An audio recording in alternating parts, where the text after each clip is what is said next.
Hey, welcome to the Strong Roots podcast. My name is Kristin Hill, and we are so excited that you're tuning in today. Our prayer is that you would move one step closer to Jesus through this series. So go ahead and check out this next episode. Welcome to the Strong Roots podcast. We are in our motherhood season, and I'm here with Aleah. And we had done one on infertility with Megan, and she has 2 beautiful babies, and she's pregnant with her 3rd one. But we wanted to do one about infertility where there's yet to be a happy ending. And Aleah, do you want to talk about your journey into motherhood, your journey in just trying to get pregnant? Yeah. So my husband, Jay, and I have been married for almost 5 years. I think when we first got married, we were talking about having like 5 kids, like being really excited. Jay's great with kids and just love kids. But that has kind of shifted a little bit. Obviously, in the 5 years, we have not gotten pregnant. So I think our mindset has kind of changed from that and different things that we want, and like in trusting God, no matter what the plan is, that it'll be great.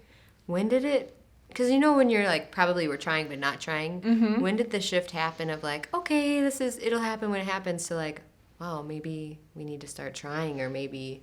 Right. When did that happen for you? I'd say probably maybe within like a year and a half to 2 years ago. Yeah. I feel like it wasn't like fully we started checking into things till recently, but I think that was kind of one of the things, like, oh, we've been married for 2 to 3 years, like we don't have kids yet. We thought we would have had kids by now. But I think it was one of those things that we both weren't ready to dive into, of like, well, you do want to know, but you don't want to know. And it's one of those things like, oh, I'm trusting in God. And I think like deep down, you just have this knowing of like, there might be something wrong. Absolutely. So true.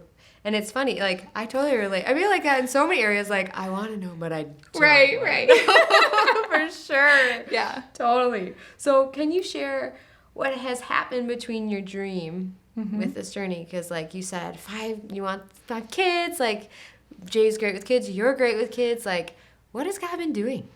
He's totally been refining both of us. Yeah. I think through it, we've definitely become stronger as a couple. God has definitely pushed me personally into like, no matter what, like my like lot in life is like worshiping him. Absolutely. You know, no matter what. And like, I think too, and seeing like that children are a gift from God. And not that I didn't see that before, I think, but now it has a new meaning to me, and like how precious that is, and that like God's timing and anything that he does is just perfect. And even through the hard times, I think knowing that God just wants it no matter what the outcome is, that I would be willing, you know, like Abraham, when he was giving up his son, like God wanted him to see if he'd give up his son Isaac, but like he didn't make him give him his son, but he just wanted to know that he was willing. Absolutely. So good. Has it been hard? Yes. What's been the hardest part about it? I think in knowing, I think you just kind of imagine like getting married and like you're just going to have kids. I think it's just something that, unfortunately, I don't know if it's a society thing or if it was just me, but like you kind of just assume you're going to have kids. Yeah. You know? And I think the fact that it wasn't that easy, and that we've been going through the struggle, and I mean, Jay and I have both gone back and forth, like, is it one of us? Like, you know, I don't want to be that issue. It kind of feels like, oh, I'm letting the other person down, though. Like, I would never feel that about Jay, and I know he doesn't feel the same about me, but it's just like one of those things that like you have to carry that burden and like choose to give it to Jesus, but it's just something that comes along with it. Do you feel like there's a lot of pressure from people, even like, when you gonna have kids? Yes. Like, how do you respond to that? My personal response is always like, God's timing. And I think, again, we did not start checking into things until more recently. And I think that was my way of just coping with it and being like, yeah, I trust God. But I think deep down I do, but I think there's parts of it that I wasn't trusting God with. Like, if, like, one of the thoughts was, like, if I don't get pregnant, I'm not adopting. Like, I refuse. And, like, what if God called me to it? You know, like, he wants to know that I would be willing to love him. Like, he adopted us into his family. Like, why would I not choose to love somebody else in that way? Absolutely. And would you have discovered those things without this process? No way. Yeah, absolutely. So has he changed the dream in all of this?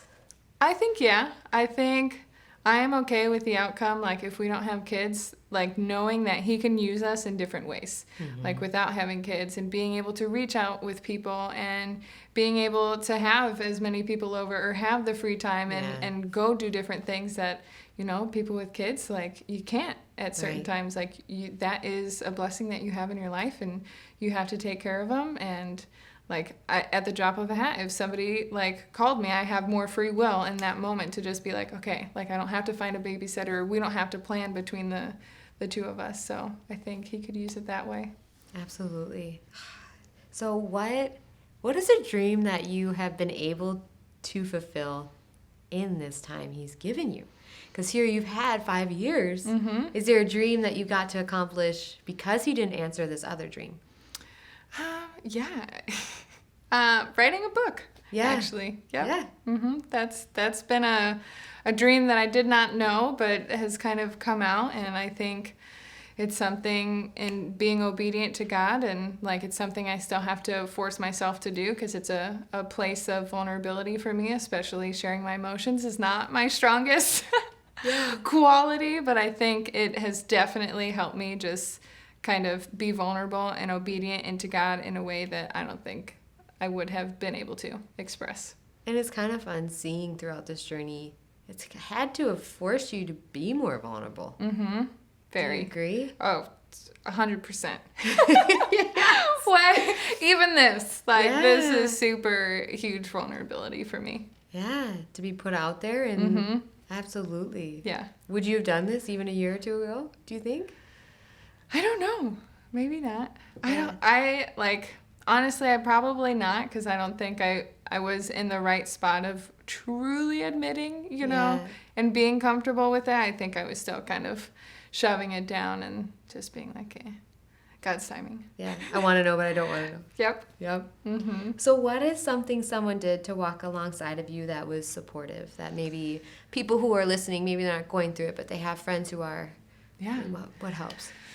I think there's a couple different things, and I mean, each person is different. I think just for me personally, I think always pointing me back to Jesus. Yeah. That's always super huge, you know. I think, like, man, you and Elise and people have prayed with me and just been okay. Like, even if I don't give a direct answer or I don't know what to say or whatever it is, I think you guys have been great in supporting me in the fact that, like, it's okay. Like, we're here for you, we love you, and we care about you. And I think that's been huge. Yeah, absolutely. And giving, I feel like for me, too, that you've modeled, like, you've been processing it at the speed that you could. Right.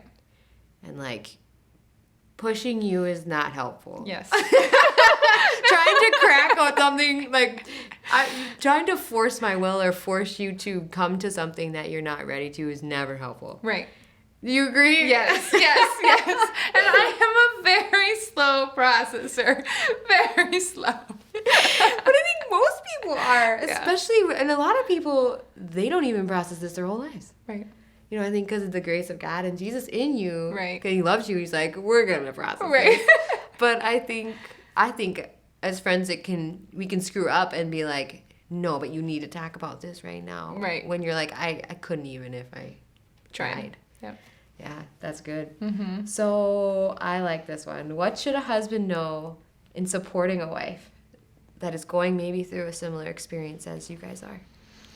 I'm going to talk about both here, but I think specifically for a husband, I would think, again, the support between each other, I think, is really important. I think in knowing how to react to someone either way, like, some people want to talk more, some people need to process it more, and each person is different. I think for Jay and I, we are both, like, we got to process and kind of not talk about it, and the more you push the envelope, the farther we kind of revert, and I think that's something for both of us. Like, I like him not nagging me not nagging him, but then when we feel like we're comfortable to talk, to, like, to support and let each other know that, like, it's okay. I still want to be with you. Like, I married you for you. Yeah. And not because you were going to give me kids, but, like, I still want you no matter what. Absolutely. That's huge. Mm-hmm. What's been the greatest fear through all of this? And how have you replaced it with a godly belief, or how has God walked you through it? Because I feel like there'd have to be maybe even different fears throughout this. Mm-hmm. I'm trying to think specifically.